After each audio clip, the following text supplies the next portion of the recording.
like to now introduce Adam Weinberg, who is the president and CEO of World Learning, which is located in Brattleboro, Vermont. It's an international nonprofit organization that runs exchange, education, and development programs in more than 75 countries in our own little Brattleboro, Vermont. I just love it. With a global network of world-class educators, development specialists, and trainers, World Learning programs unlock the potential of people to create a more just, peaceful, and sustainable world. Adam joined World Learning in 2005, serving as Executive VP of World Learning and Provost of the School for International Training. During that time, he focused on expanding the Experiment in International Living, SIT Study Abroad, and SIT Graduate Institute. Prior to World Learning, Adam was Vice President and Dean of the College at Colgate University, where he served on the faculty for more than a decade. He gained national prominence from his work increasing civic education and higher education, including development of organizations such as Democracy Matters and the Code. He's also an advisory board member of the U.S. Center for Citizen Diplomacy and Global Citizen Year, and he also chairs a working group of the Brookings Institute's Building Bridges Coalition. He has graduated magna cum laude from Bowdoin College and did work at Cambridge University before receiving his master's degree and doctorate from Northwestern University. So we are very happy to have him here today. Adam will speak, and then we hope that we'll have a very active conversation and dialogue afterwards. So if you want to join me in welcoming Adam to the podium.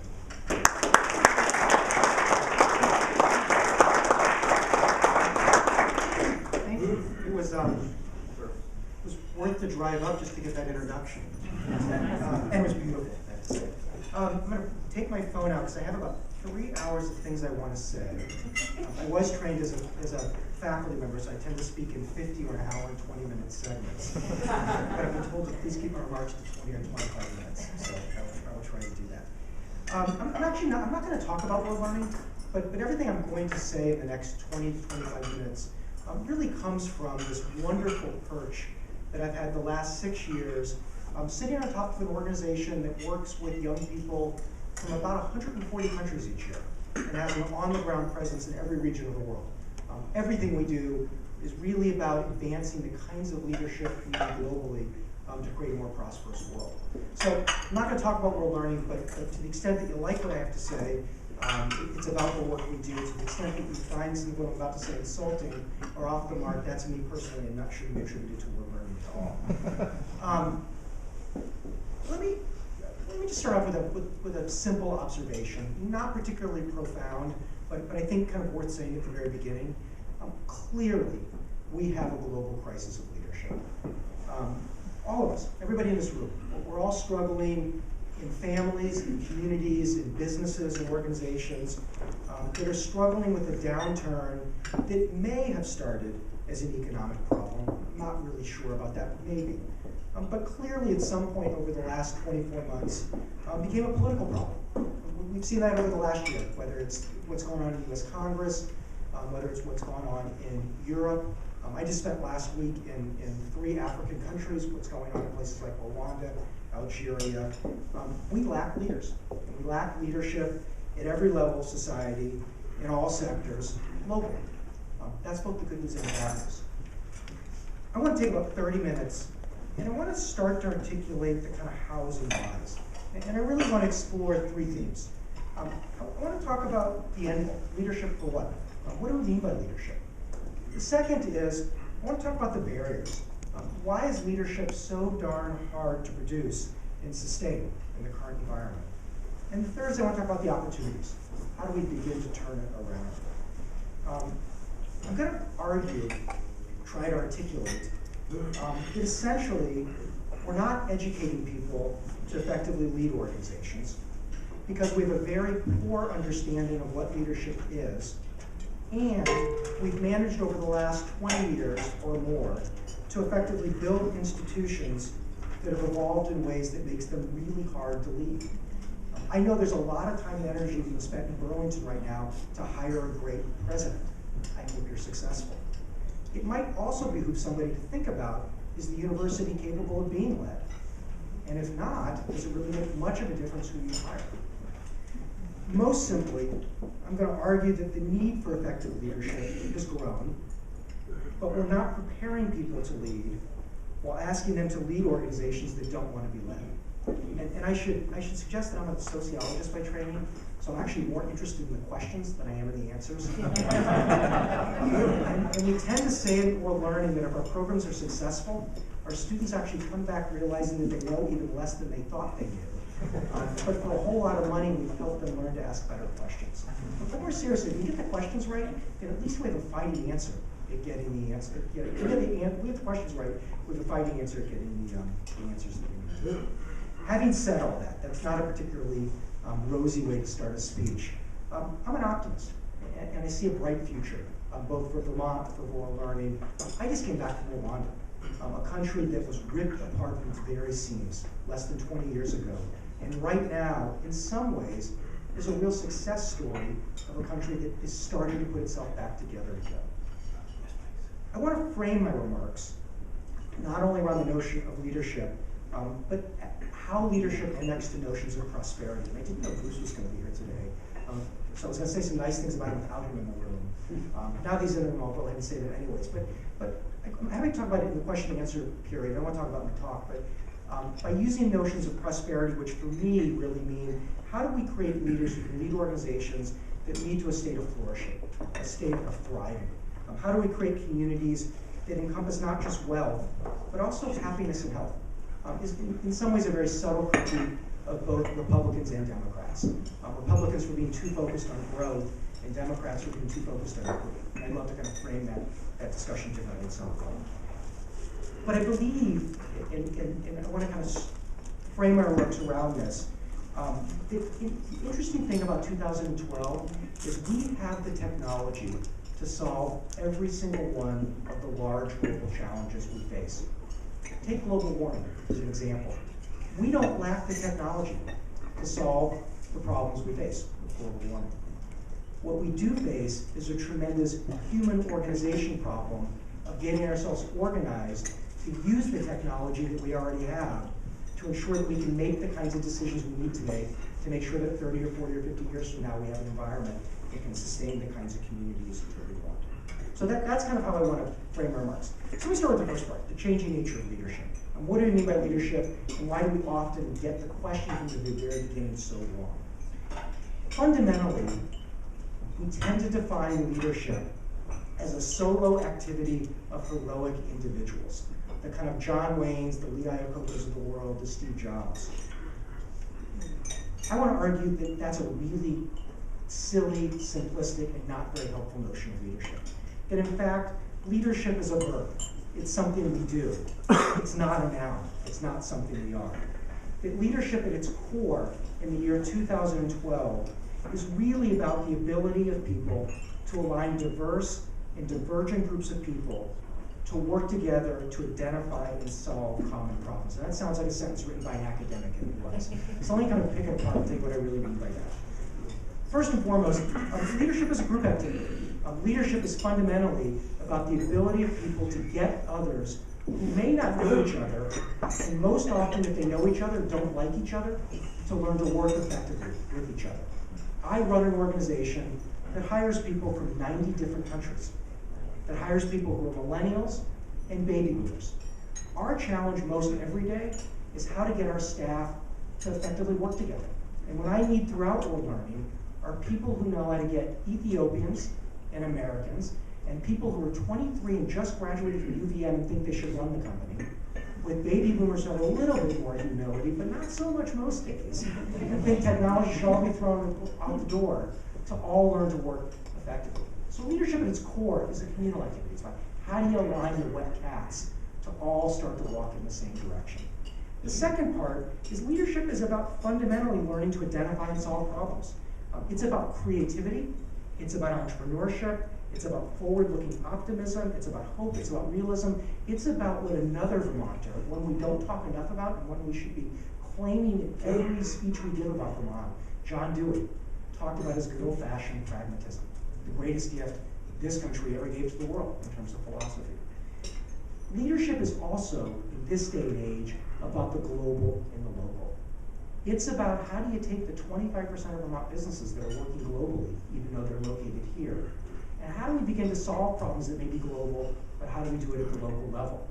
President Obama may have to be focused on jobs in Omaha, but he's going to make no headway if he can't get the Europeans to do what needs to be done. And I'm not going to take any political stand on what that is or isn't, as I'm looking at some pretty smart bankers in front of me. I just know it isn't what they're currently doing. Leadership, if we're going to get this right, we have to replace our notions of leadership. We need to throw out the notion of leaders as heroic people who are going to lead us forward, knights on the white horses, and instead think about leadership as something that everybody needs to be trained to do, and has to fundamentally be about giving people the ability to facilitate groups to collectively act across time, to be creative, to be entrepreneurial, to solve problems. Now that may sound commonsensical, but if it is, then 90% of what we're doing nationally isn't going to work. Because if you take a look at what high schools are doing, you take a look at what colleges are doing, you take a look at what foundations are doing, you take a look at what the US government is doing, it's really just the opposite.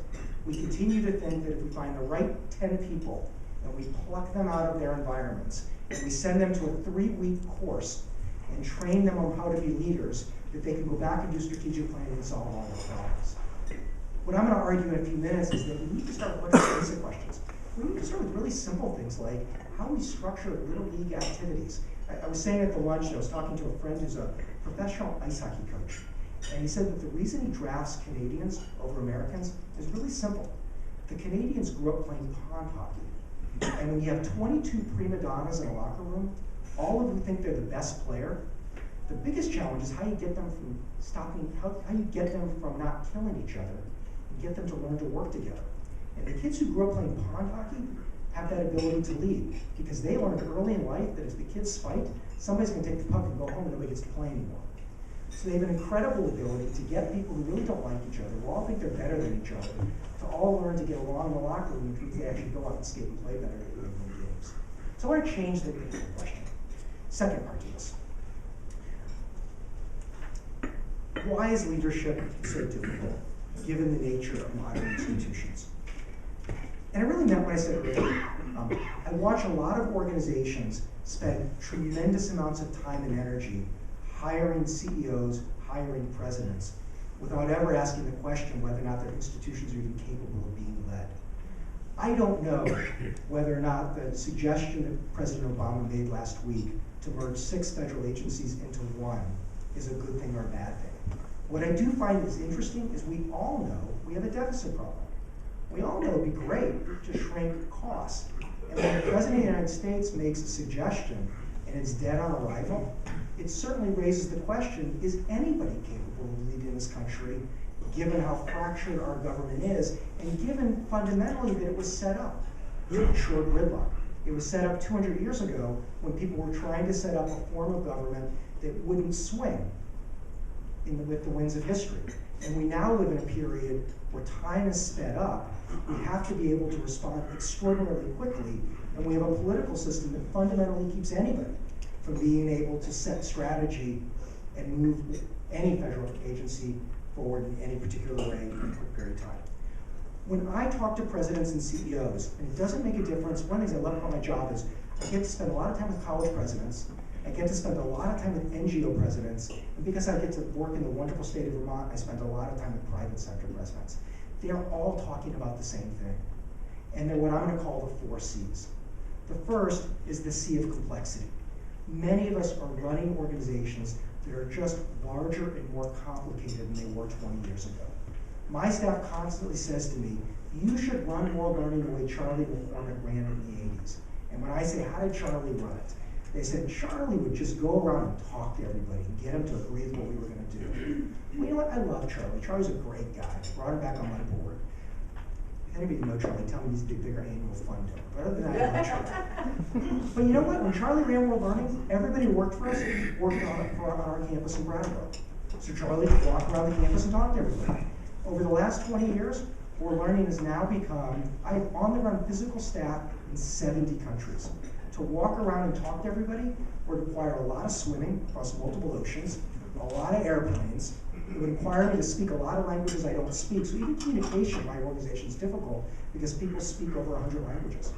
And I have a lot of staff that don't speak English, or maybe their 6th or 7th language. So the complexity of our organizations has grown. It makes it more challenging.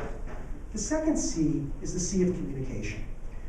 20 years ago, 10 years ago, even 7 years ago, my global staff expected to hear from me through a memo or a letter every once in a while, or they expected to hear from me when they came to the Monterey Summit. Now, most of us are running organizations where the people who work for us and our customers want instantaneous knowledge, and they want to know everything that's going on before it actually happens. We spend, and when I talk to presidents and CEOs, they're increasingly spending more and more of their time on internal communications. I mean, think about the challenges that the congressional leaders had in Washington this summer. Here they were in a room with people who they didn't like, where they agreed on virtually nothing. They were in a car that was getting ready to go off a cliff. They had to, in a very short period of time, figure out how to negotiate some sort of agreement.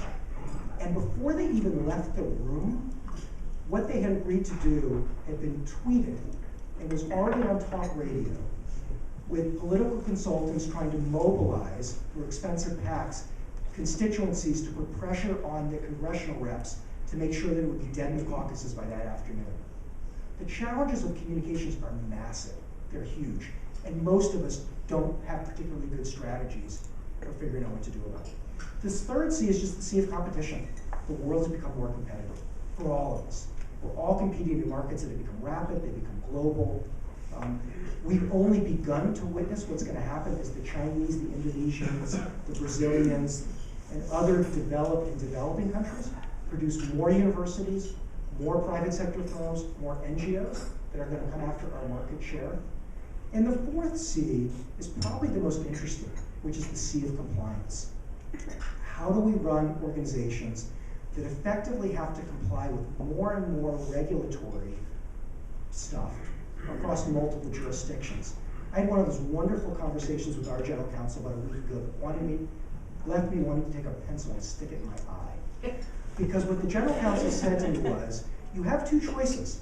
You can comply with the regulations as they currently are in country X. It's a country that's going through a lot of turmoil in the Middle East. And if we comply, and the current regime gets overthrown in the next couple of months, which is likely to happen, you will be kicked out of the country because we will be seen as having aligned with the previous regime rather than become compliant. If we decide to wait and see what happens, and the current regime holds, you're likely to face a massive penalty for having not become compliant when they told you to. The challenge of running global organizations that have to become compliant as regulation increases in this country and across multiple jurisdictions where laws often conflict is incredibly challenging. So without going into it, the point I want to make is to survive in this external environment, we need leaders who can respond to the complexity, the competition, the communication, and the compliance needs. And in reality, they're doing this in institutions that don't particularly want to do well, don't want to be led, don't really want to change, and where the expectations in each of those categories are reasonably difficult. So, having said all that, what do we do about it? How do we begin to get our heads around both the tremendous challenges and opportunities? And somebody said to me a few weeks ago, reminded me that I'm a sociologist by training, and one can sometimes argue that sociology is the PhD of cynical and critical thinking. So I've tried in my world learning days to find my optimistic faces. I want to kind of start to frame what I think are the real opportunities here. Let me start with individuals. First, I think we need a new approach to educating young people in the state of Vermont and across the country so that they have the skills they need to lead what are going to become organizations that are going to become even more complex and environments that are going to become even more competitive in the future. I don't think there's a panacea, but what I do think is that there are moments we could capture better. And let me give you two examples. One comes from, they come from the two things that I spend my time thinking about these days. One is parenting, because I'm trying to raise 3 teenagers, or I often think they're trying to raise 2 parents. And the second is higher ed. And I raise these not because I think parenting and higher ed are the most important places. They're just places I spend a lot of time thinking about these days. When I look at my kids and the kind of education they're getting, they spend most of their time in a school environment where they're sitting in seats while people try to pour content into their head and tell them what their values should be.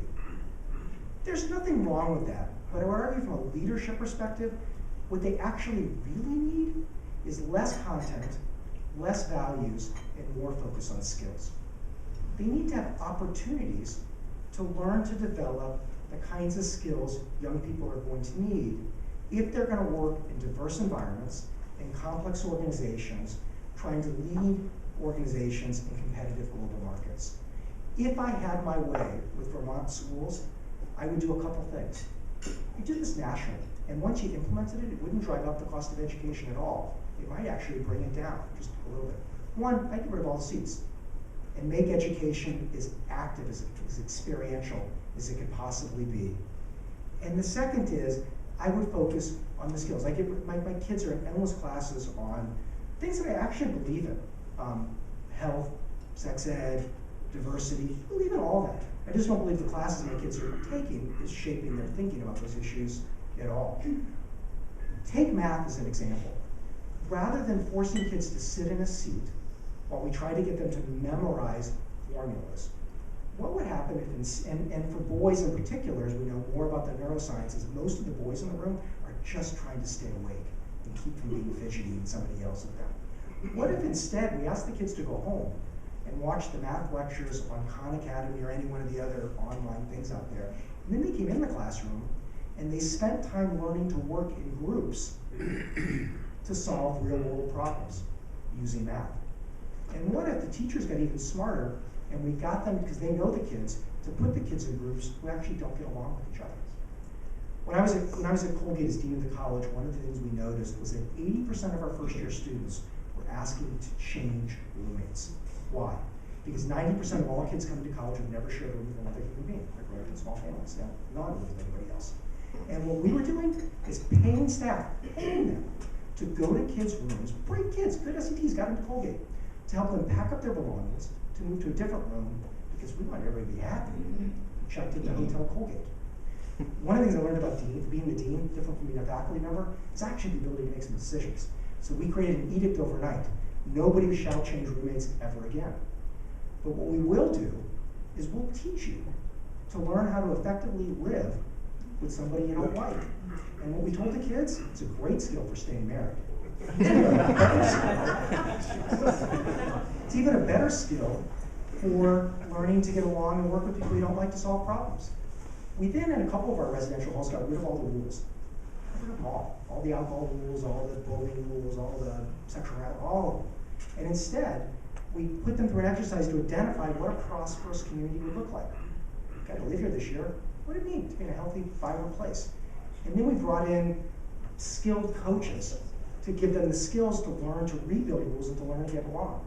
Interestingly, I ran into the first one of those students in Washington about a year ago who told me that the skills he learned on that residential hall, learning to align people who didn't like each other, to figure out how to solve their common problems, some of which were really silly, had been really valuable in building a successful career. And what he said was what he had learned, he built his career on moving into office environments where people hadn't been able to work with each other, and he was the glue. He was that connective tissue. The dean who came after me got rid of that whole approach to residential halls, by the way. Let me give you another example, and I know my time's running out, it's running short, so I apologize. We are spending billions of dollars in this country to send young kids abroad. It's crucial. It is absolutely crucial. If Vermont kids are going to grow up and run successful businesses, they cannot be the only ones in a room who don't speak a second language. They can't be the only ones in a room who haven't effectively learned how to get along with somebody who eats differently, listens to. It's a crucial skill. The ability to read cultures on a dime is crucial. And I sit in too many hotels globally watching American business people make cultural faux pas that don't need to be met, and it doesn't help our global competitiveness. And it was okay when we had the largest economy in the world and could kind of drive what we wanted.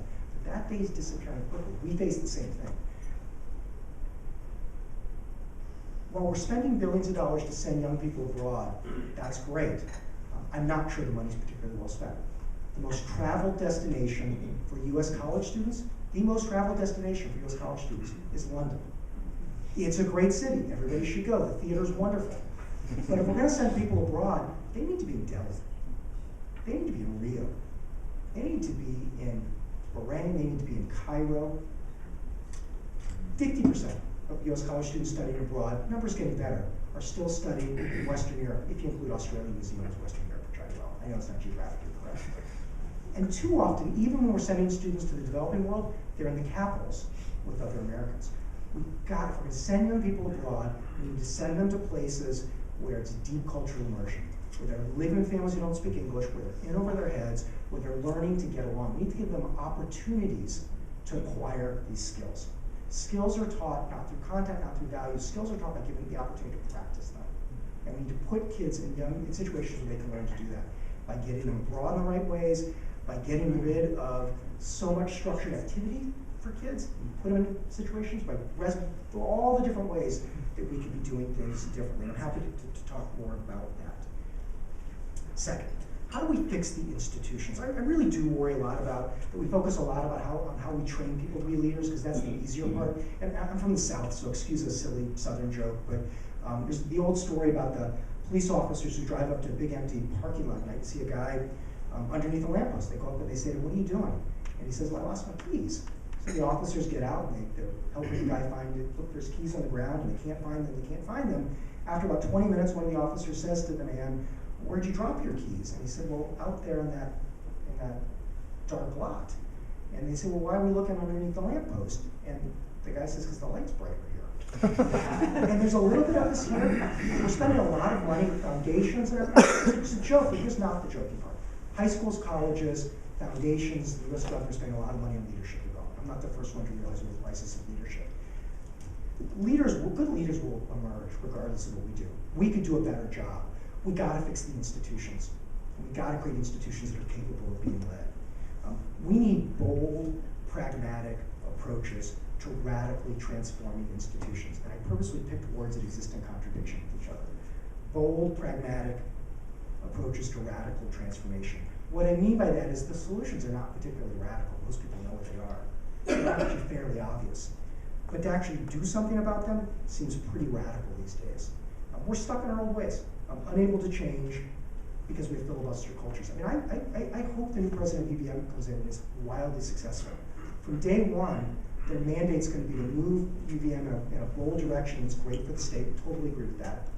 Because we all know that UVM in some ways does anchor our future in very important ways.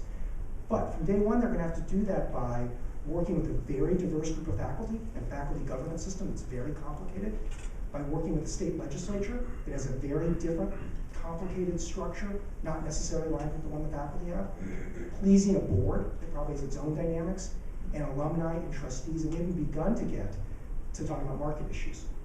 That's really, really challenging and difficult. And we face that across our institutions. I don't know if President Obama is a great president or not a great president. What I do know is, regardless of who the president is, if somebody spends a lot of time in Washington, the whole thing was set up so we wouldn't get much change. And now we exist in a period where we need radical change.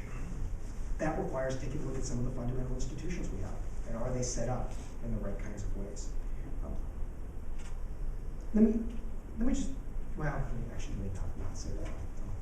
Well, we won't pick on the president anymore. Let me just kind of conclude, just a couple final remarks. For me, leadership is fundamentally about educating our young people. Over 50% of the world's population is under the age of 30. 50% gives us an amazing opportunity historically to think about how we prepare a new generation to lead successfully. They're going to come into a world where they have the technology at their fingertips to solve the challenges they face. The question is, will we give them the right kinds of experiences growing up to be able to develop the skills they're going to need to be effective? That's going to require us to take a look at reforming most of our major institutions.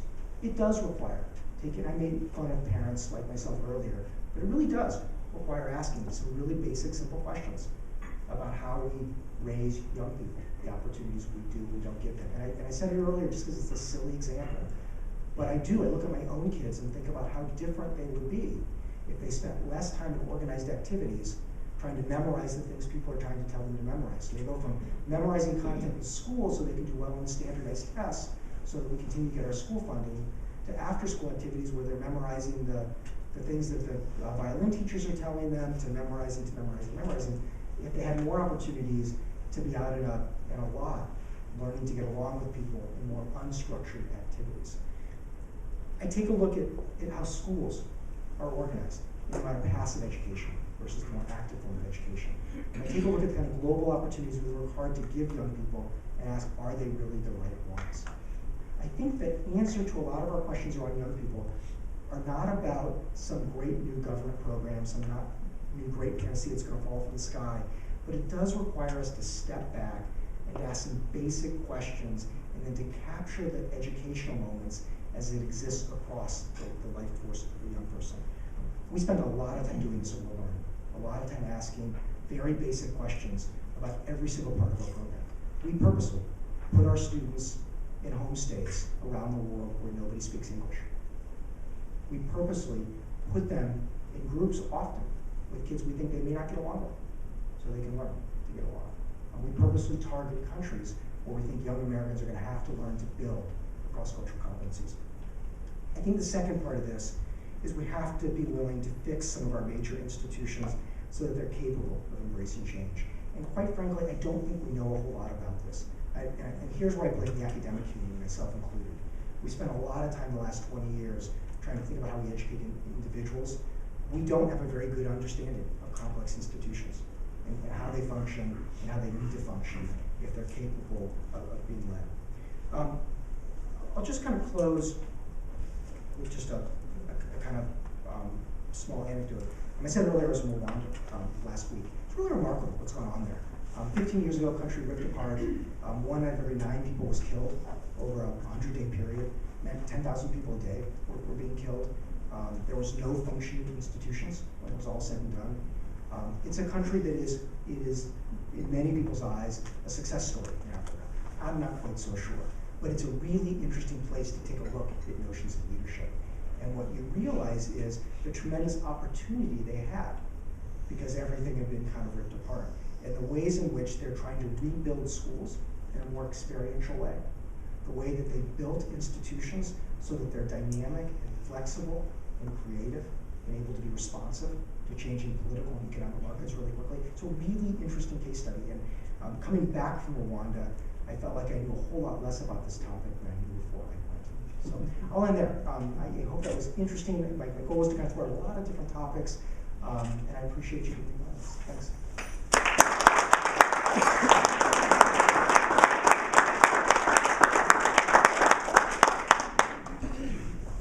Okay, so this is the interactive portion of the program. So there's been a lot of provocative information here, and I hope you'll take advantage of the opportunity to pose your questions to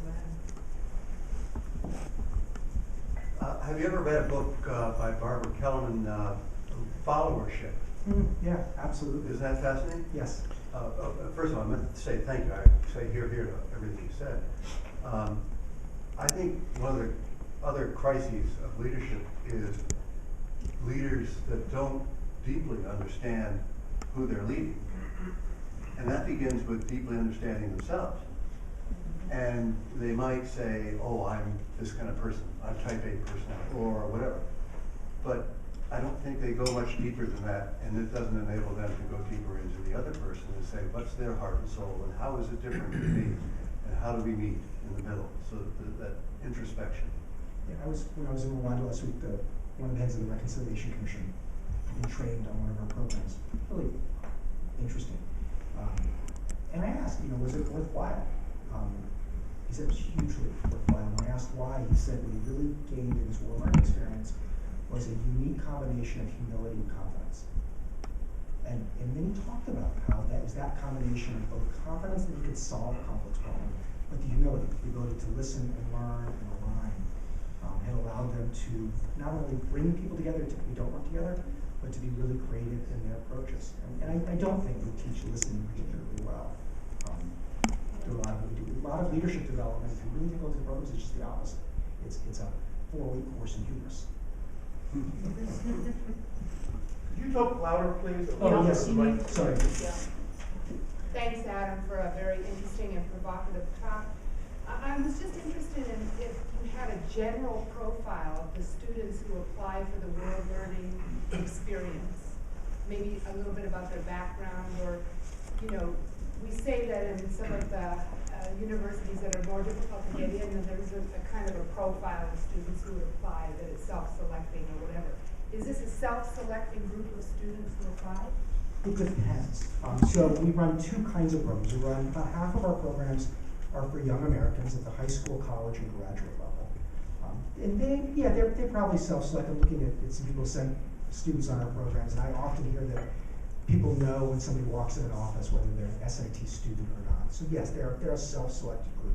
The other half are inbound programs run in conjunction with the State Department or others, and they tend to be selected based upon different criteria. So it's what I love about my job there's so many moments in my job where I want to call my board chair and say, I'm going to leave for a month because I just need to write this down. Intellectually, it's so interesting.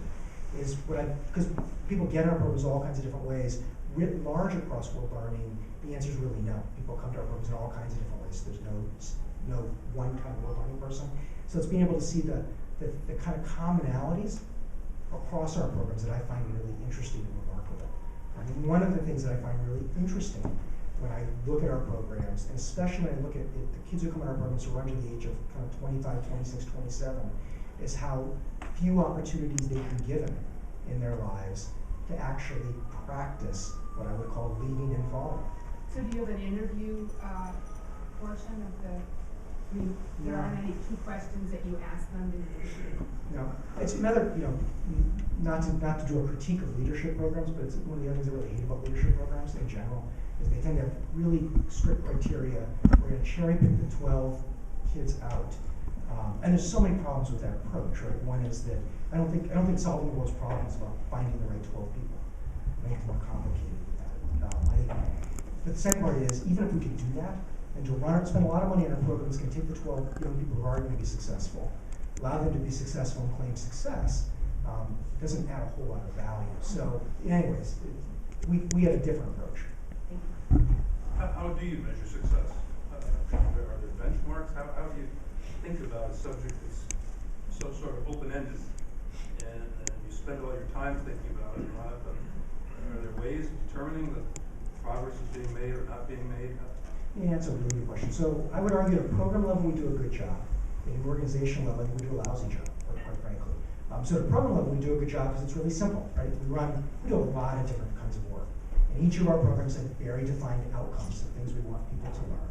And then we measure in a variety of different ways, sometimes based on participant evaluation, sometimes based upon more objective data. But that's pretty easy. The more complicated question is, does it make a difference 20 or 30 years from now? So it's great that we send a group of young people to Jordan. It's wonderful that we can measure if they came back from Jordan with better language skills, the ability to speak Arabic, and better cross-cultural skills, which we can measure in different ways, and a variety of other outcomes. Whether that translates into real leadership in the way that I want to find it 20 or 30 years from now is a much more complicated question. We're spending a lot of time right now as an organization trying to kind of figure out how we measure that. Because I think we have to. And I think it's for all of us in education. What we want to be able to measure is not what our students do in our programs, but it's where does it lead 20 or 30 years from now? And can we actually really create some kind of logical argument that the learning outcomes actually translate into the kinds of things we need? And I don't think we do a pretty good job of that, in all honesty. I can tell the stories. We've had, one of our participants won the Nobel Peace Prize this spring. It's our fourth Nobel Peace Prize winner connected to world learning. I can tell the stories and give the data, the number of young people in our programs to go on to be leaders across civil society. But that's a different question than really the one impact, which 24 months from now I hope to be able to give a really good answer.